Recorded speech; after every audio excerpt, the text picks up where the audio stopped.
How's everybody doing? Well, I'm in a new hotel. I left the Hilton and I'm at the Marriott Court. My accountant got livid when he saw the $15,000 a month bill from the Hilton. And I'm like, what did you expect? What did you expect? He got mad. He go, well, it's my money, right? So I'm like, and I don't like, you know, you know, I don't do the cheap thing, because I want to have maid service, I want to have food and all that stuff and all the good amenities, you know. So, but he was telling me, no, we're heading towards the end of the fiscal year for the company. You should cut down until your inheritance money comes in, all that other money comes in once the courts take care of the situation, right? But I gave in. I broke down. I gave in. So I moved out to the Marriott Court, which is right, behind the Hilton, But it's ghetto. Hardly any amenities. But, because if I'm going to be on the run or homeless, at least let me make it look good, right? But, whatever. So, I apologize for that disruption. See, why did I tell you? You got to give 2 weeks after the Mars retrograde because you got that shadow aspect, right? Well, what did I do? I took time to, well, here's the situation. Well, but first, let me get, to light my spliff. I haven't had a smoking, it feels like years. Like years. And how I do, and I have my music and stuff like that. I wish I can go back to that. Do you guys remember that? Oh, those were good days. All right, let me get a lighter.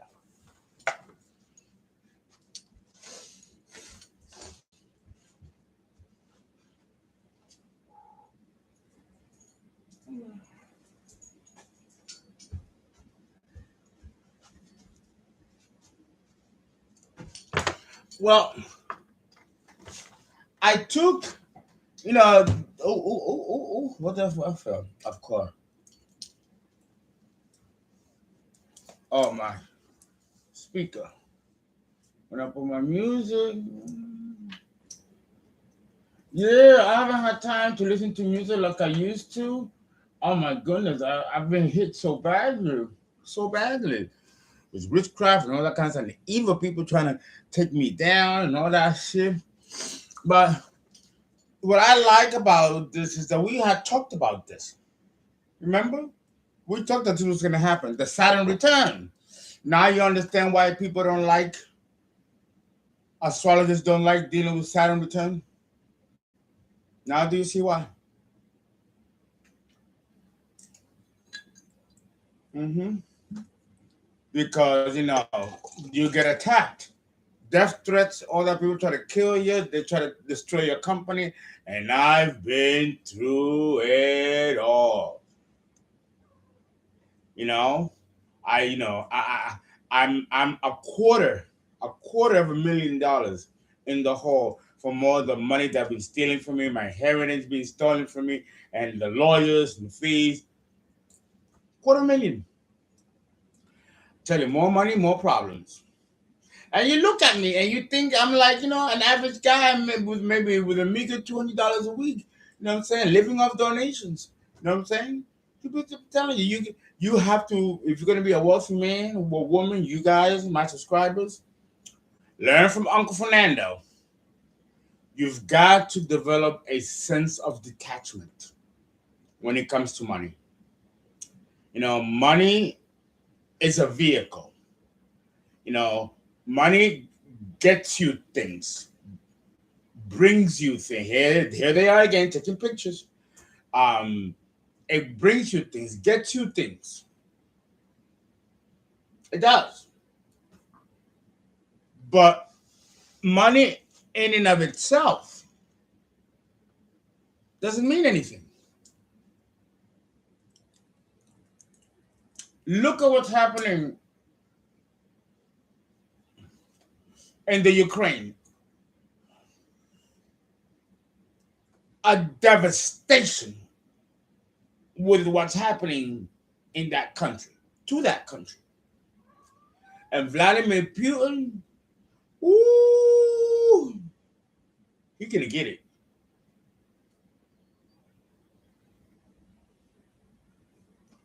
If you watch the news, it is terrible what's happening in the Ukraine.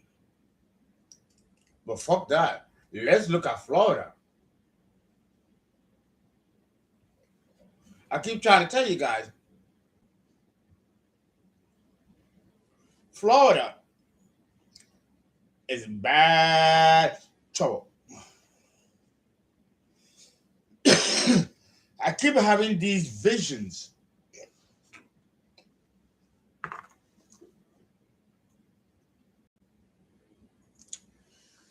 I keep having these visions of a great flood.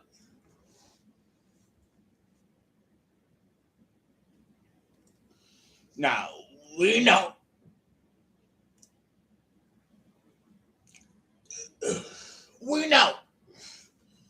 that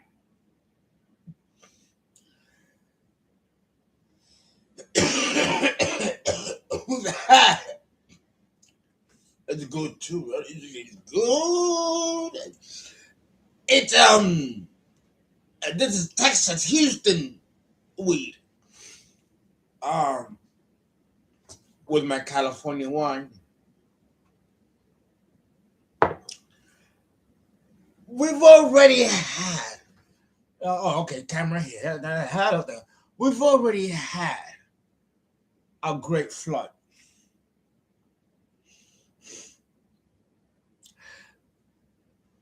But if you read in the Bible, it says that Jehovah, and this is in Genesis, and towards the tail end of Genesis, it tells you that God will no longer destroy the earth by water. He's not going to destroy the earth by water. No more. But in the book of Revelation, and I believe it's probably First Kings, and the book of Romans, it does mention that he will destroy the earth by fire. Now, if we go back in nature's timeline, right? I'm pretty sure that the earth has been destroyed many times. And maybe the word destroy is a misnomer. It's not really the term that we should be using, but transform. The earth transforms itself. Like it says in the Bible, like it says in the book of Revelation, and it says in First Kings. There'll be a new heaven and a new earth. Now, when he's talking about a new earth and a new heaven, what do you think is being referenced here? Again, going with the cognition of the language and comprehension at the time that these books or passages or verses were written, right? In the early part of the 19th century or latter part of the 18th century. What we call Shakespearean English, right?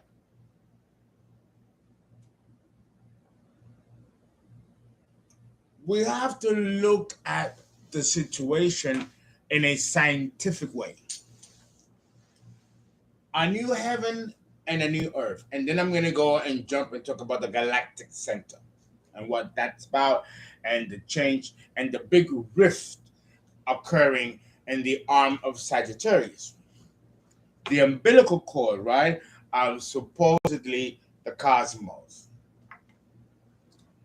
It's the umbilical cord, not of the cosmos, just of our solar system connected to the rift. There are many umbilical cords, many, just like there are many, many stars, each one detailing their own story,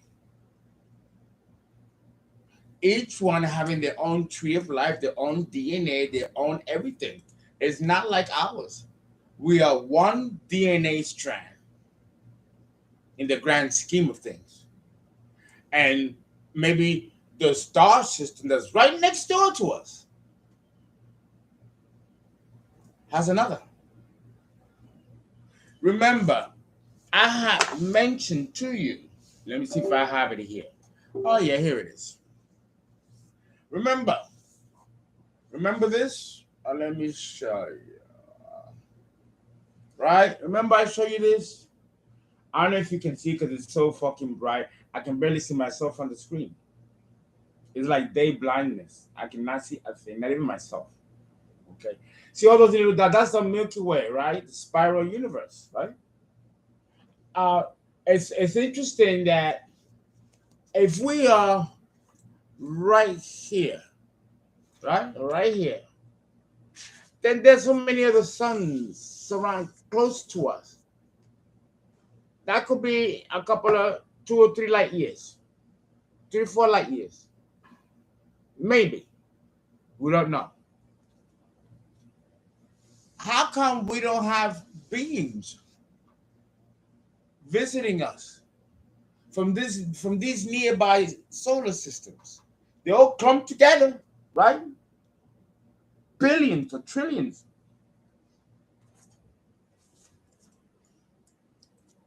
This is a great mystery, but one that I'm going to share with you. For example, in the Bible, I know it feels like I'm jumping from different pieces. I'm not. You all know how I do. We will put all one. The Bible and other sacred texts talk about, star systems that are familiar to us. With the big ones like Orion, Arcturus, Draco, the Argo,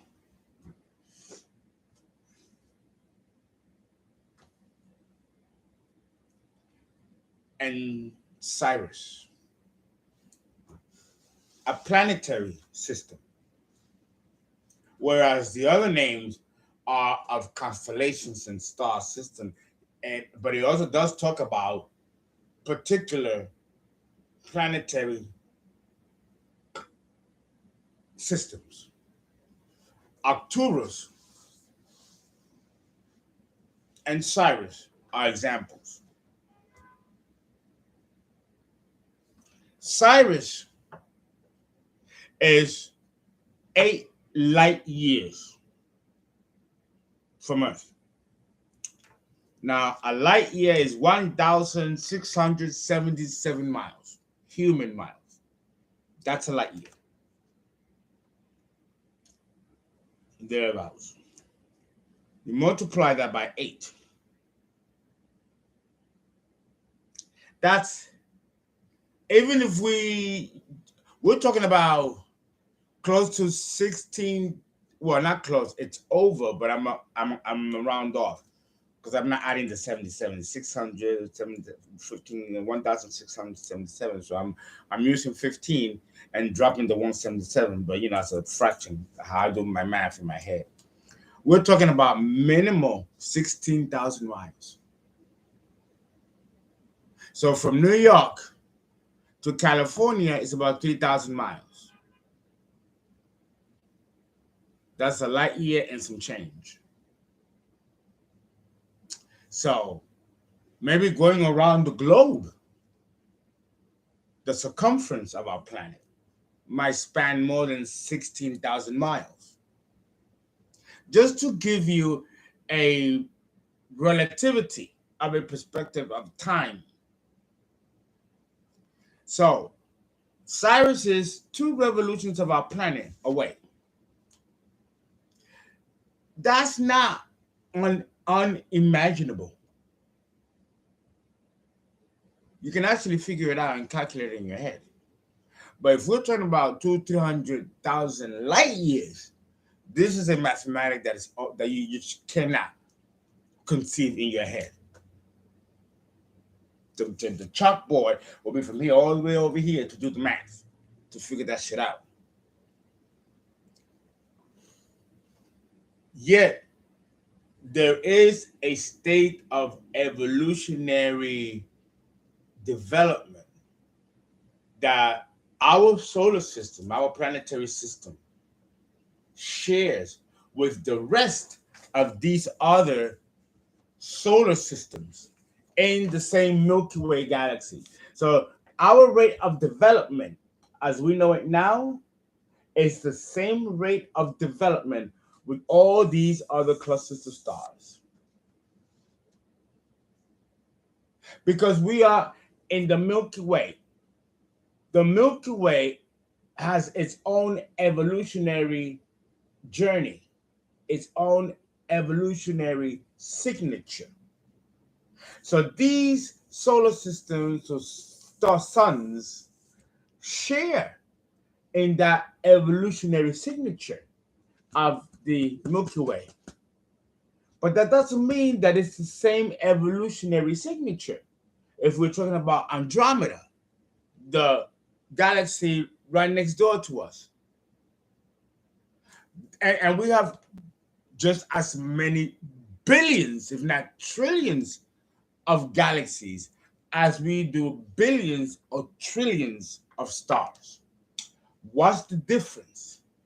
Is that the rate of evolutionary awakening, the rate of evolutionary evolvement is going to be different. And so if life on Earth is simple like this, but the word simple or simplicity is a relative term. What's simple to you might not be simple to this person. So it's a question of relativity. The way we are living, we don't have cars flying in the air like a Blade Runner or the Jetsons, right? We're not futuristic like that. If that's the case for us, then that must be the same case for the other planetary systems within our Milky Way galaxy, which bears it's the same signature of evolution. It's like a mother with 10 kids. Those kids are going to evolve in accordance to the evolution of their mother.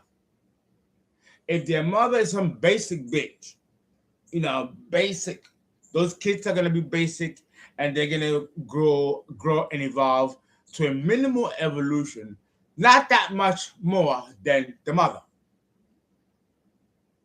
Unless there's outside influences.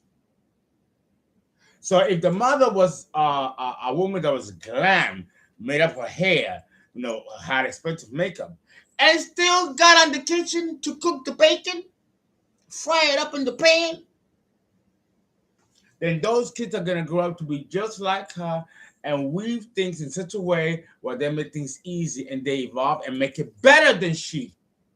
Because that's supposed to be the rate of evolution. We're supposed to be better than our parents. We're supposed to bring evolution up a notch higher than where we started. Isn't that the case? So our galaxy, our Andromeda galaxy that we belong to, every single trillion or billion of stars within our Milky Way galaxy is going to the same rate of evolution. as we are. That's all. Give that some thought. Give this some thought. If we go to another galaxy, Andromeda, which is right next to us, they might have a higher rate of evolution for those stars and for those groupings than us. Or maybe we might be higher than they are. It's relative. We don't know.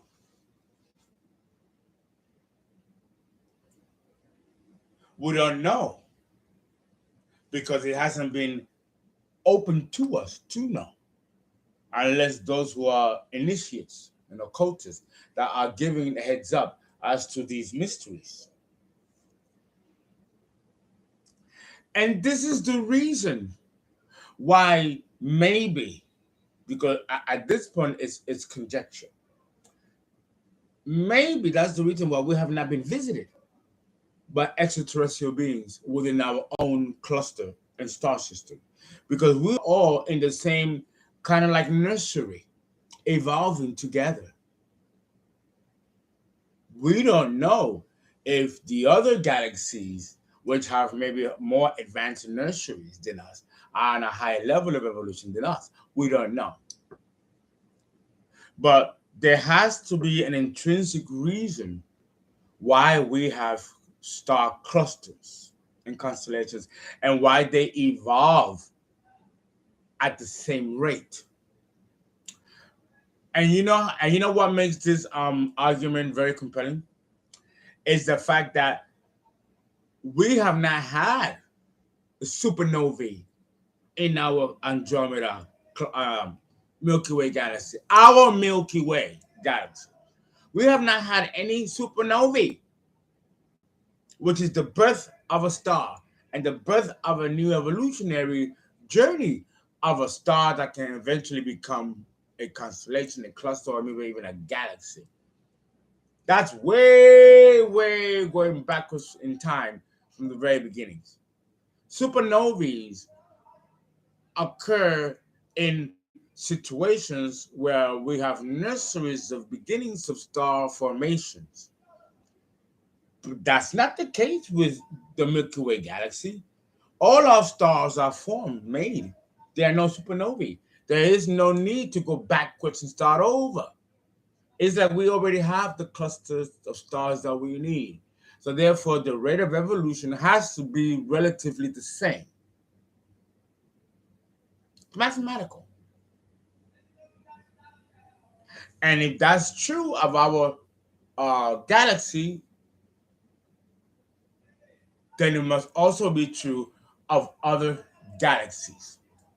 You have galaxies that collide with each other and merge to create a whole new galaxy, like a mother, father having sex and creating a child. The same principles are present from the micro to the macro.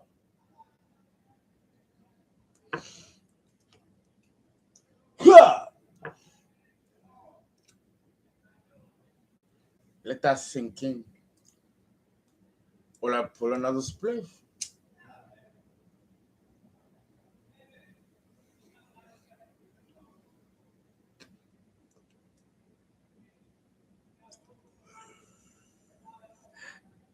In the Bible, some of the stuff is hinted at.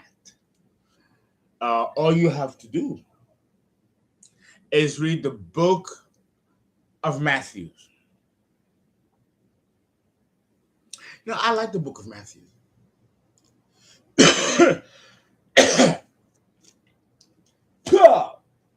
And this time I do have a bucket. Listen, I love the book of Matthew. Of all the books in the Bible, in the Old Testament and the New Testament, my favorite is the book of Matthew. Because in the book of Matthew, the Sermon on the Mount, Jesus is chilling. He chilling like you be illin. You be illin. He illin with his 12 disciples, teaching them no different than me teaching you right now. And remember, you know, he chose these men, going to become fishers of men. He was initiating them, making them like him. One of the things that is very consistent when it comes to the New Testament and the words or the parables of Jesus is that he always will say, what I can do, you also can do. I can walk on water, you can walk on water. All you gotta do is have faith. Now, if you substitute the word faith, what other word will you put in its place? Belief. Faith is belief. In fact, in the Bible, it does define what faith is. Faith is having trust in evidence of being received without having the evidence there. Acting as if. And that brings it to you. This is Neptune, Pisces, the 12th house in the birth chart. Jesus was telling you the mysteries of life. An example of one of the things that he would say. He who runs to save his life shall lose it. And he who has no regard for his life shall obtain it. Isn't that the opposite, Neptune?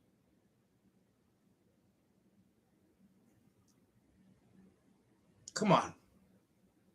He's giving you the keys.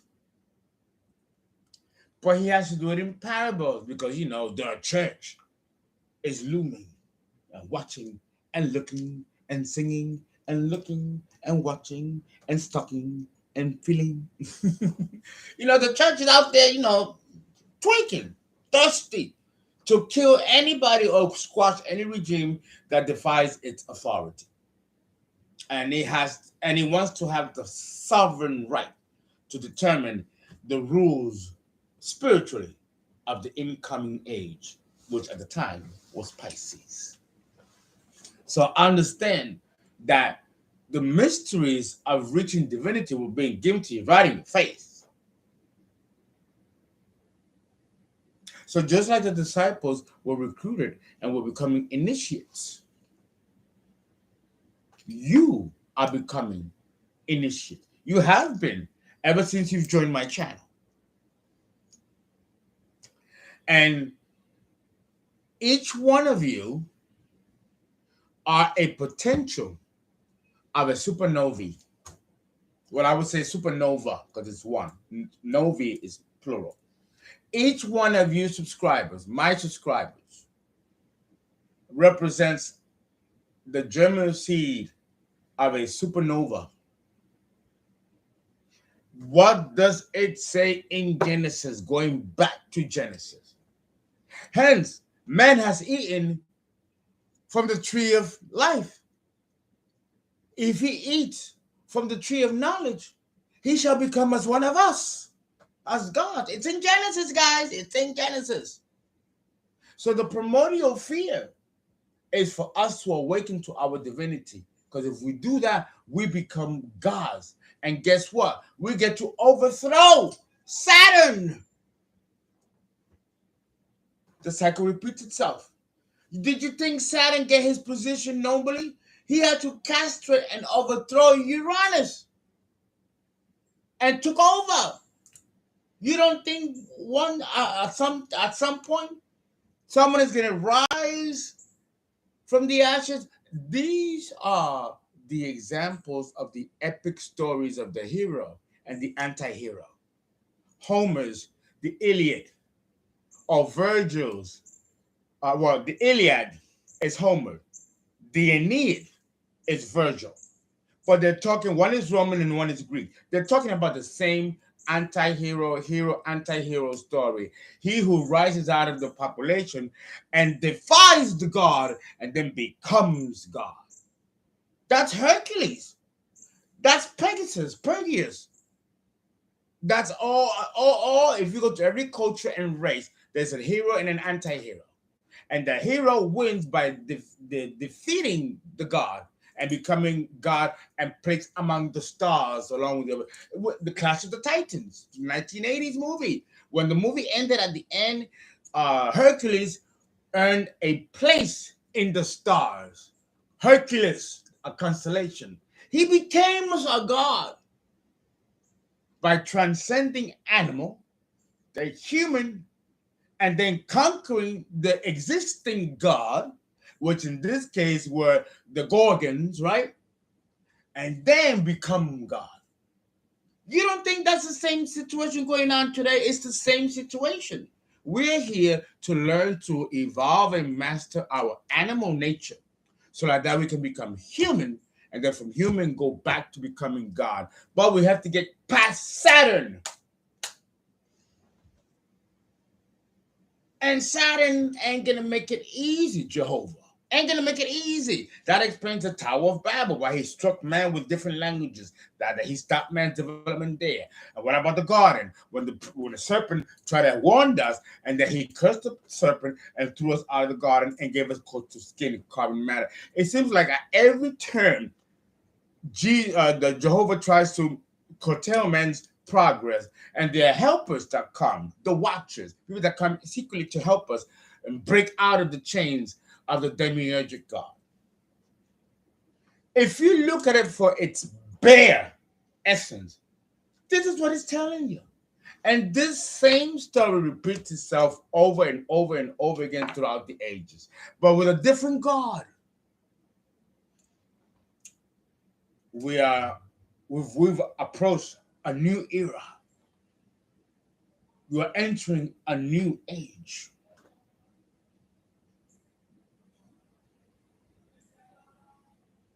The God of Pisces is gone. But not really. It's just transformed into one of the 12 faces of God. This one is Aquarius. We will no longer be having a cross as a symbol because that God and face of God is over. So they're going to be a new symbol. We're not going to carry a cross. A cross will become as demonic and as evil as the pentagram, an old relic lost in time, once powerful as it held an age. A lot of people don't want to believe this. A lot of people don't want to accept this, especially Christian fundamentalists. What if there was a Christian fundamentalist right now listening to me? He'd be getting the noose on the rope ready for my hanging. The Puritan will be putting a fire log with logs and wood, getting ready for to be burned at the stake. You know, they'll have all kinds of ways to have me killed, hanging and slinging and lynching, because this is such blasphemous. If we go to if we listen to it, the Christian fundamentalists who are in complete disagreement with this. This is what makes my knowledge of what I'm discussing with you very dangerous, because it clashes with the established norms of Christian fundamentalists. And we have to be watchful about that. And the new Orthodox and Greek Orthodox and the other types of reforms when it comes to looking at Christianity and the concept of God. Every single angle has been studied.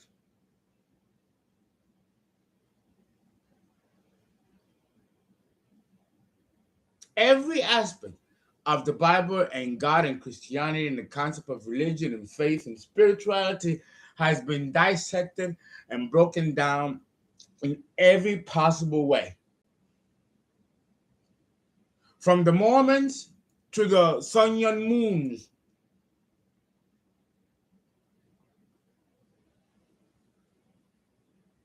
But to ascribe Christianity to a temporary, momentary belief that is only comparable and measurable and valuable according to a particular age, it's something that many Christians will find very hard to believe and very hard to dispel.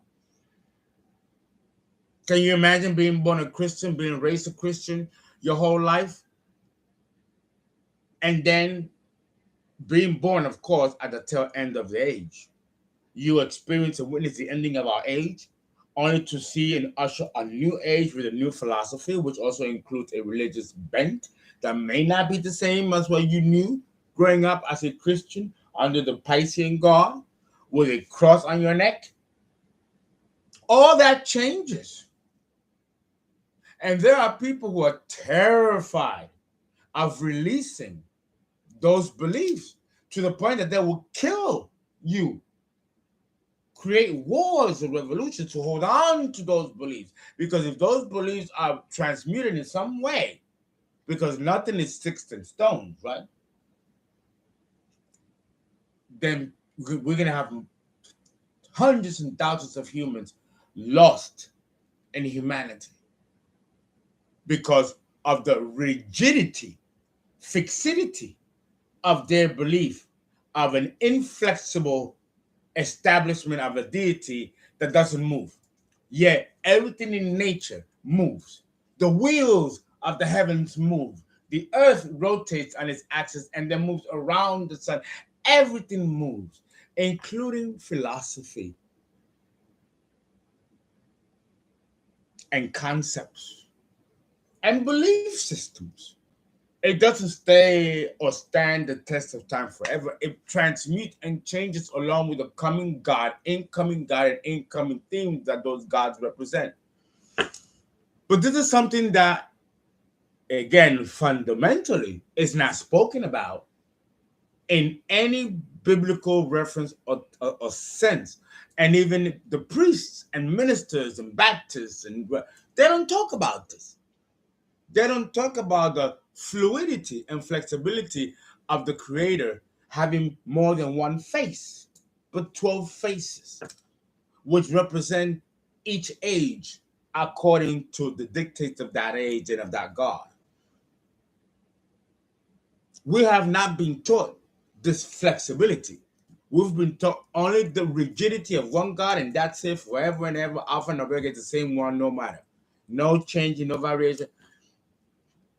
So it's like saying that the earth doesn't move, it doesn't rotate, nothing more. Everything is a snapshot in time, and that's it. But that's not the reality of the cosmos, the universe, or even the concept of God.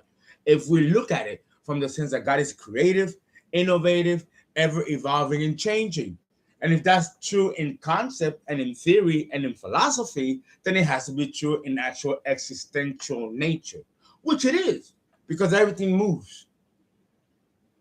Even time has a movement. Right? So this is the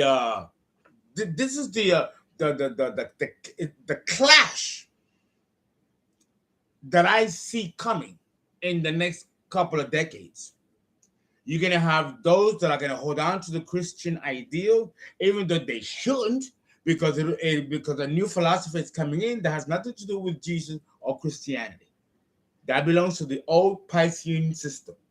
But there are going to be many that are going to hold on to that. And those that want to move on to the new concept.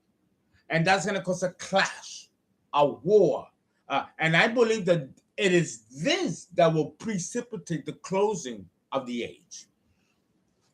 This polarization of belief system coming in. Because with this new belief system coming in, we're going to have something that we didn't have as obvious in the Piscean age.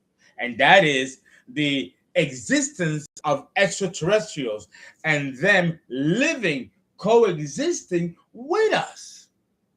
Like I said, what is it? Board 9, that show? What is it? I call it, what is it? Community 9 or Ward 9? Where they're living right with us. Or Star Wars, where you have the humans living with robots and other life beings. Or what's the other one? The Fifth Element, where you have different beings from different galaxies living and coexisting together. That's not new. That's not a new concept. In the Bible, it's in the Bible, but it's in the Bible. It says it in the Bible where God used to walk with man. And he tells you there's going to be a time where I will no longer walk with you, where I shall leave. It's in the Bible. Do you think that we as humans were the only ones here? There were other beings here. They left, and they left us alone to our devices with the promise of a return. to see what we're doing and how we've evolved. It's in the Bible. This is not fernandology. It's not my unique philosophy. So many people want to hurt me and close my channel and shut me down or have me killed, murder, because they think that I'm speaking the devil, that I'm of the devil. But yet, this is stuff that's right in the Bible. If you care to learn to read it, you'd see it. But a lot of people don't want to do that because it's a fear that they have to face that they've never allowed in their consciousness to even entertain the idea of the possibility that there could be a more flexible way at looking at things and explaining nature all around us. No? This is what makes the Christian fundamentalists very dangerous, because they'll ascribe and hold on to a philosophy and almost at gunpoint, and God forbid you deviate from it. You know, and that's what's gonna that is what I see in the immediate future that's going to precipitate the revolution that's going to take place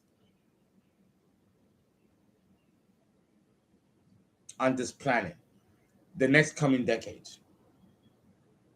And for some reason, it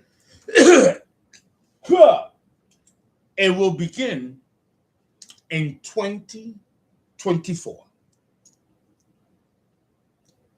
when these beings actually make their presence known. And I want to be wrong. I listen. You've seen the movies. You've seen the movies. It ain't just me. They've done movies. We are getting ready. We're preparing for it. I ain't gonna lie. It is scary.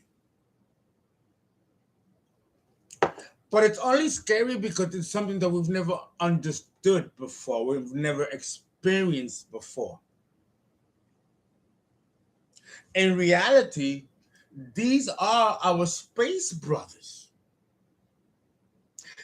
Again, going back to the book of Matthew, where one of the disciples asked Jesus, "Are there other sheep like us that are?" I'm paraphrasing because I don't remember the exact quote. I have to find it, and when I do, I will read it to you. Where the disciples is asking Jesus, "Are there other disciples other than them? Does he have other disciples other than the 12 disciples?" And Jesus said, "Yes, there are other." He said, "There are other children of God." I think he said. Not quite sure. It was something like that. He said, "Yes, there are other, but they're not of this fold." And when I read that, I got chills because I knew what Jesus meant. They're not of this fold, meaning that they're not part of this spiral universe. Because the word fold, and if you look it up in Hebrew and you look it up in the Aramaic, it is a spiral fold, like open. And we are in a spiral universe. Yes, there are people, there are others. He was making reference to space brothers, our space brothers, but they're not of this fold. But you see, and this is where I have beef with the church, because the church does not clarify this. The church does not teach you this. Even in Sunday school, you think that they sit down and break it down to you, break down the language to you, break down the literature to you. None of that is done. But they repeat the same Mark, Luke, Peter, and John, Mark, and discuss the same rhetoric every Sunday, every Monday, every revival, every... I used to be like this boy, like, can we talk about fucking something else? There are 32 fucking books in the Bible. Why are we always dealing with the gospel? And it wasn't until I got older that I realized that it was all part of the plan just to keep you here and not show you the rest of the books. And then, of course, you can't blame the church and saying that they didn't teach you, because they can say, well, of course we did. It's right here. It's right there. That way they absolve themselves of the responsibility of having misled the masses. You see what I'm saying? You see what I'm saying? It's fears. is fierce.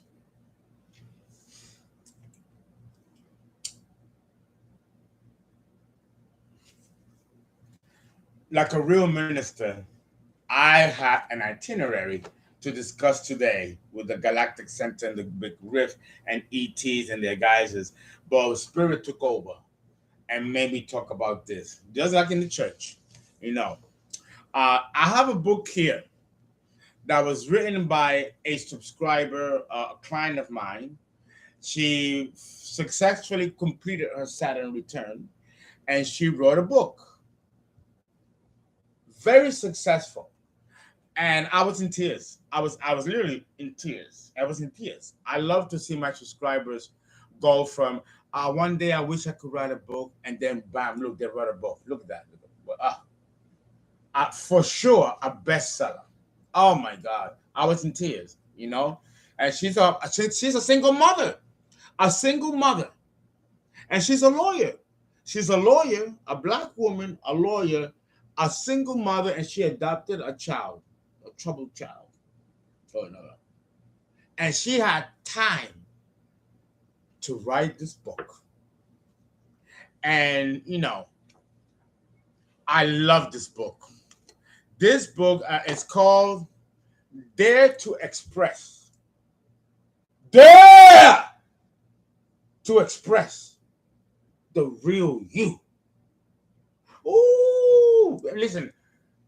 And it's funny because when she came to me as a client, it was about she became a very successful lawyer, and a lot was going on in her life, and we talked about her personal life and what she gonna do now that she's a successful lawyer. She wanted to be a mother. She adopted a child, but when she came out with this bombshell of a book, it threw even me out of the water.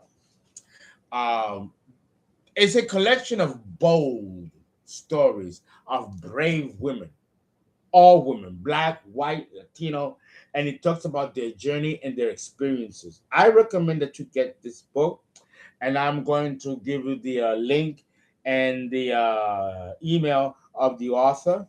Her name is Kashani. Her picture is on the book, and some of the topics are very compelling. I'm still reading some of them. You have here, let me mention the chapters. And these are, difficult milestones that these women have had to overcome. For example, some of these women have been locked up, what in the lockup system, and then the liberation. This was a very good chapter and a very emotional one too, because I actually read these stories because even though I'm a man, I can relate to some of these stories. No one talks about the pandemic and how the pandemic has affected our individual lives, how it has reshaped our culture, and even our own perspective of mortality. She talks and hints on this here. Wonderful. Another chapter, and this one had me tickled. I'm like, ooh, no, she didn't. It's here somewhere. This other one is From Shame to Sparkle. Oh, I love this one. This one, that from shame. Because all of us, not just women, men too. From shame to sparkle. How to get there. And she has some very good clinical tools. I was very impressed. Because normally you need to have clinical training and practice for that. But it shows that if you go to the library and pick up a book and read, you can learn to be just as effective as a fucking clinician. Here, as we begin to wrap up, Into the Light. Into the Light. I haven't read this one yet. And then you have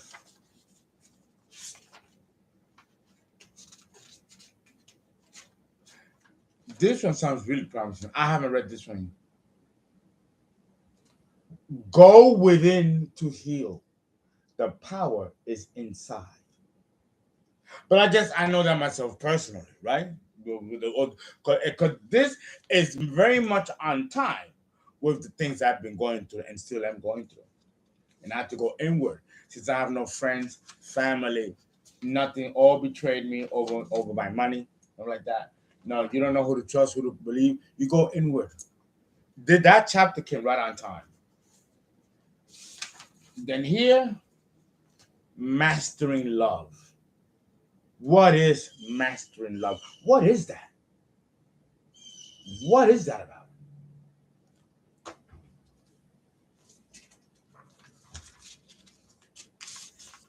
It's a pleasant surprise. And then here,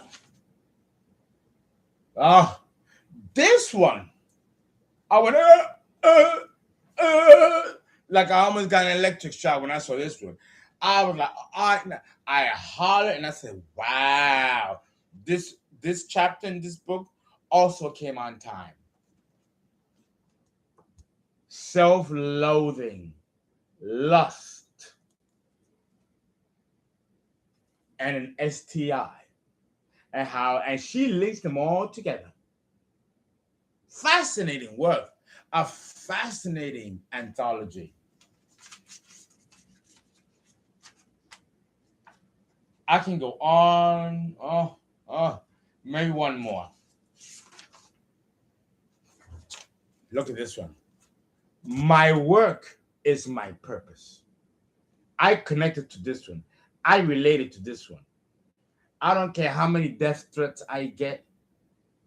If I have to eat oodles and noodles instead of eating caviar, if they take my money, if they try to attack my health or whatever the fuck, I don't care. I stay committed to the work. This also came on time. I'm telling you, it's a fascinating book. It's going to go viral. Trust me. I love for you guys to buy a copy, and I will, I'm not going to do it in that because it's Sunday, right? It's Sunday decode. So Monday, when I begin the videos again, I will give you the information on how to get this book, okay? And give you the information of the author. Her name is Kachani. I always forget her last name. It's so difficult to pronounce. Kachani, forgive me. And I've known this person for a few years now. Fantastic book. Fantastic book. Fantastic. Okay. Okay, guys, be generous. Please give. I'll pay to pay my hotel bill, right? Yeah, and I got to now. Yeah. Please give us ZELLE your ties 347-485-6258. I love you. I really greatly appreciate it. And I will be moving to my apartment, God willing. God willing, Wednesday. I'm going to use the ties money that you guys give to fly to New York. I will be flying to New York tomorrow to take care of some official business with the bank to release some money to be able to then purchase the apartment here in River Oaks in Houston. And I can't wait. And I want you guys to be there when I open the door to my new place. Because, guys, I cannot do it without you. Yes, the rent is about $1,500 a month, but it's River Oaks. You can't do better than River Oaks. So I like it. And guys, I hope you enjoyed this sermon. Now, this is very blurry here. Very blurred here. So guys, thank you so much. I love you. I hope you enjoy this Sunday. And tomorrow, I'll talk about the Galactic Center and a few occult truths that I have for you. Okay? I love you guys. Hope this resonates.